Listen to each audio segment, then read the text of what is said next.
Alright everyone, it finally happened. The fight that was first hyped up for us back in chapter 957, probably the most anticipated fight in One Piece history, Roger and Garp teaming up against Rocks. When this was first pitched to us by Sengoku, I absolutely lost my mind. It was one of the most hyped chapters in One Piece history. I think most readers at that point in time could not imagine something that exciting having been established for the narrative, and I think most readers were anticipating when, if ever, are we actually going to get to see this battle. Seriously, I remember that feeling so many years ago of just reading Sengoku's description of the incident and thinking, oh my god, this is so exciting, but at the same time, it felt like Oda was dangling this shiny object in front of us, and then he just threw it across the horizon, because I, and pretty much all readers knew in that moment that we probably weren't going to see this battle for a long time. But now we finally got it. It happened. The moment that we were all waiting for so long just took place in front of our very eyes,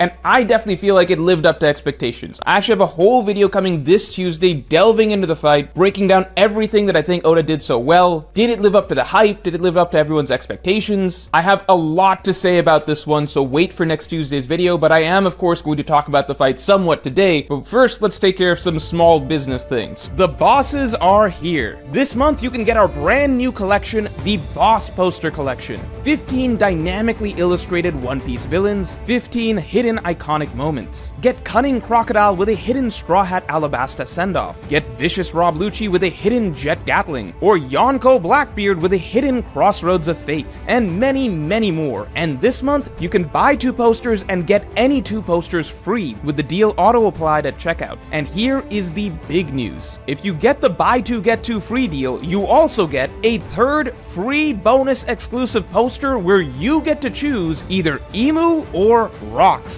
You can also pick up the entire collection at a massive bundle discount and get both Emu and Rocks for free. And to add a little extra, we are offering free worldwide shipping on all orders. Both Emu and Rocks are only available this month, and after this month, they'll never be available ever again. So get them before they go. And finally, if you want a shot at getting this entire collection for free, then just give us a follow on our brand new Instagram page, One Dream Studio. Everyone who follows our page is immediately entered into a giveaway where the winner will get the entire collection for free, so go follow us on Instagram right now. The winner will be announced on Monday, November 24th. Link in the description below.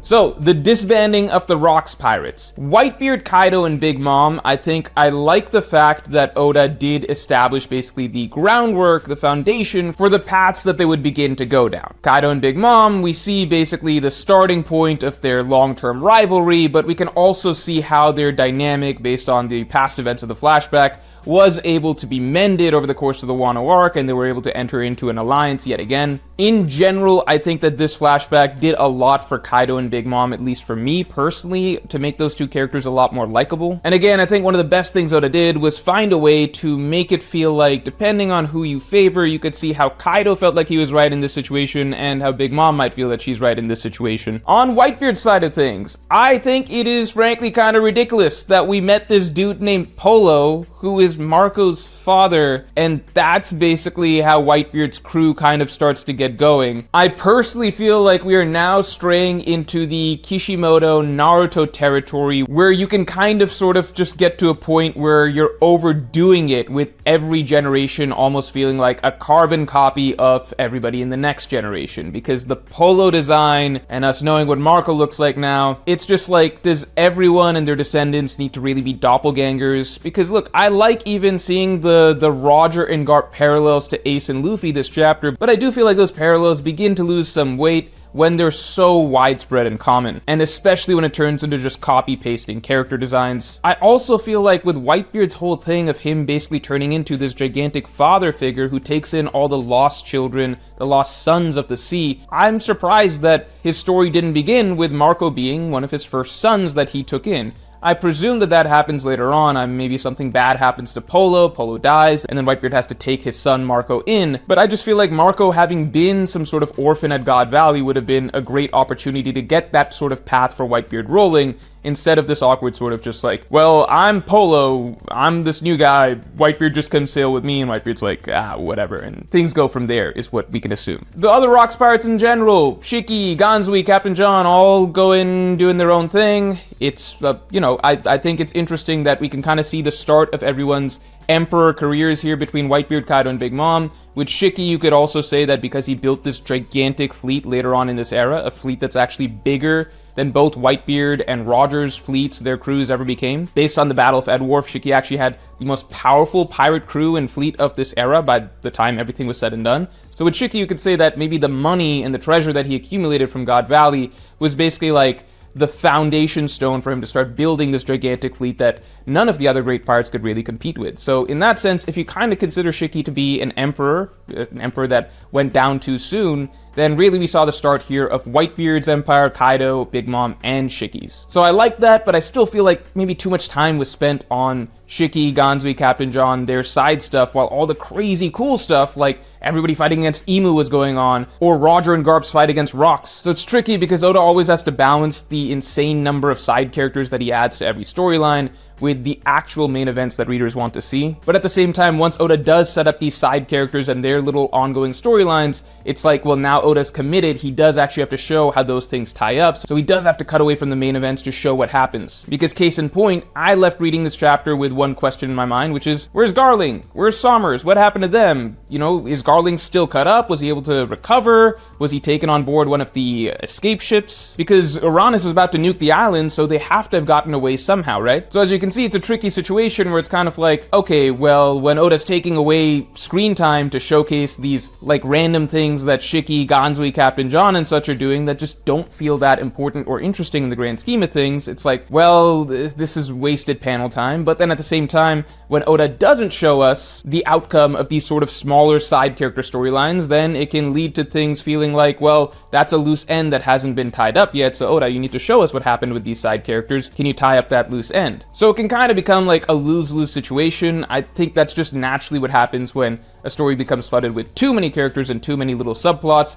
To be clear, I have enjoyed everything about God Valley so far. I'm just observing that I think even in this more concentrated flashback, it's interesting that Oda still seems to have maybe a little bit of trouble devoting enough panel time to all the things that he has set up that are there to go around. What I did find interesting from the side characters this chapter was that Rayleigh and Gaban are actually going back for Roger. That's very curious because it already took a long time for them to get to the shore. So for them to go now back to Roger, who's still basically in the middle of the island, I'm genuinely surprised that Oda's taking the time to do that, because it seems like there's pretty much nothing left to be done. Rocks is defeated, there's no significant villains to be beaten now at this point, unless Garling's like supposed to get up and then Rayleigh and Gaban defeat him or something like that, but it feels like the climax already occurred. So I do wonder, is there something still yet to happen on God Valley, or are Rayleigh and Gaban just being sent back in as just Oda sort of symbolically showing that Rayleigh and Gaban are Roger's wings, they wouldn't abandon him, they did come back to back him up, even if the fight already happened to be over by the time that they arrive. But the crazy thing is that it seems like Imu is ordering the destruction of the island, and so we can presume that Uranus is coming soon, so basically they're gonna have to run all the way back, get Roger, and get all the way out. I really do wonder how Oda's going to manage time in this scenario, although I guess you could say that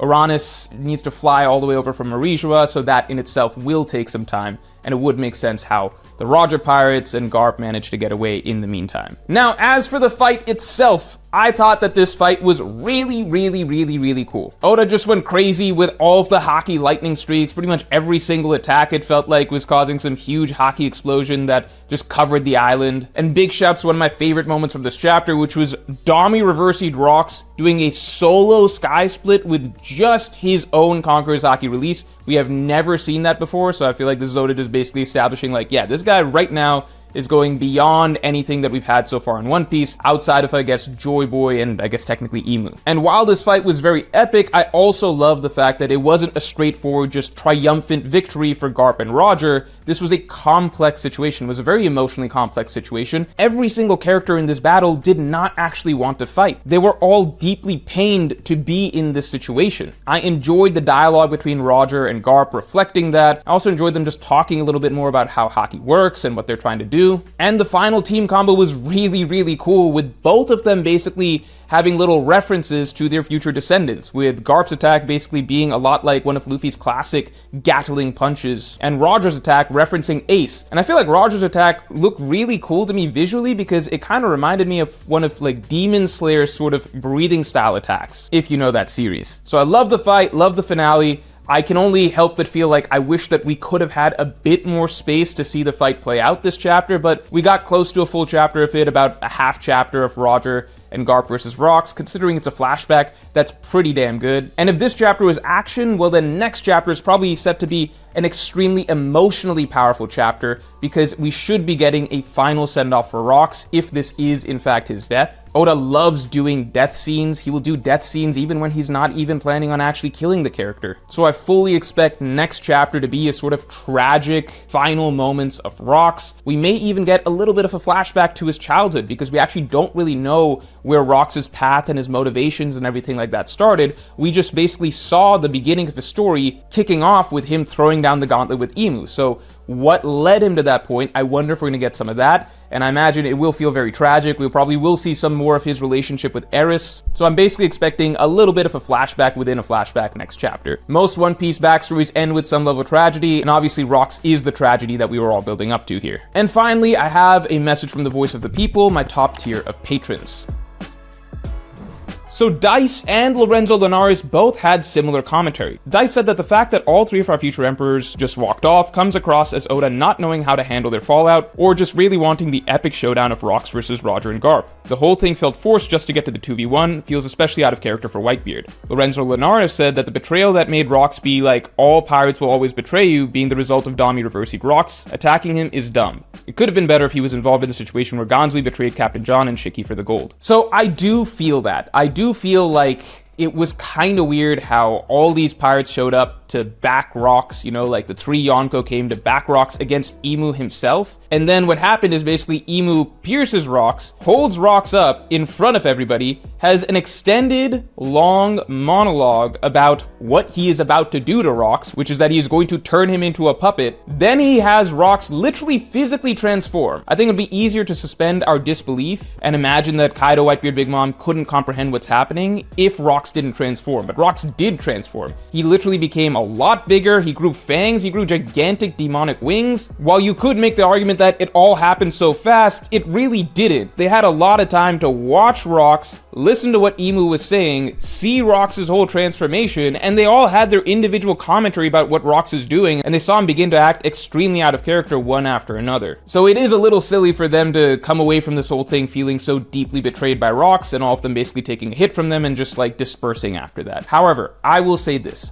My feeling has always been that One Piece is a series that the strength is generally going to be emotion more than logic. Not to say One Piece is like totally illogical, it's just that I always feel like Oda is trying to get to some more emotional story setups and emotional scenes, and his path to getting there, he might have to cut a few corners that might be a little bit like, okay, this doesn't make the most sense logically, or he might ask us to suspend our sense of disbelief as to what makes sense in certain situations, because he wants to get to the big thing. And in this case, the big thing was basically, he wanted to create the sense that, okay, everybody else has left, and now it's just Roger and Garp locked into an emotional battle with Rocks, who has basically fallen. Oda wanted that scene, and I think that that scene plays out really well. I think just some of the steps around it as to how the other Yonko were disposed of, because Oda also wanted the scene of all 6 of them attacking Imu at the same time. So the process of getting from that scene to this next scene of the 2v1 did require Oda to basically be like, okay, well,